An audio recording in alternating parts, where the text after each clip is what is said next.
danas tijekom našeg pripremnog sastanka stigao poziv za nastavak pregovora. Smatramo da kao sindikati javnih službi odgovorni svojim članovima moramo jasno iskomunicirati u kojem smo dijelu i u kojoj fazi što se tiče samih pregovora s Vladom Republike Hrvatske po pitanju osnovice plaće i ostalih naših zahtjeva u ovim pregovorima za temeljni kolektivni ugovor.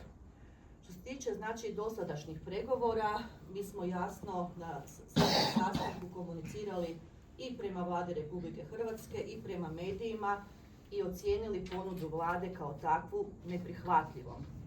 Stoga smo jasno iskomunicirali jučer prema Vladi Republike Hrvatske da jasno očekujemo nastavak pregovora.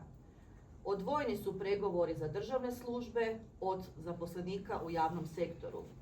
Ovih 11 sindikata reprezentativnih za sklapanje temeljnog kolektivnog ugovora ima svoju strategiju pregovaranja i svoje zahtjeve i svoje ciljeve.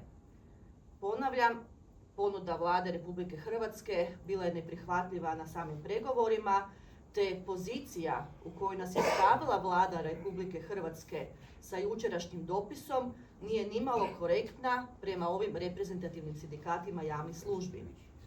Zašto to smo jasno naznačili i očitovali se u tom smjeru prema Vladi Republike Hrvatske?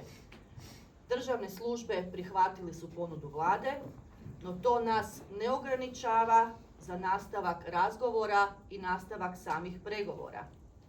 Ono što je bitno i relevantno da Vlada Republike Hrvatske ne može očekivati ovakvu razinu socijalnog dijaloga. Vlada Republike Hrvatske ne može ove relevantne sindikate staviti u poziciju da jednim dopisom očekuju da se sindikati javnih službi ili slože sa ponudom Vlade koju su prihvatili državni službenici ili da se očitujemo u roku od 5 sati.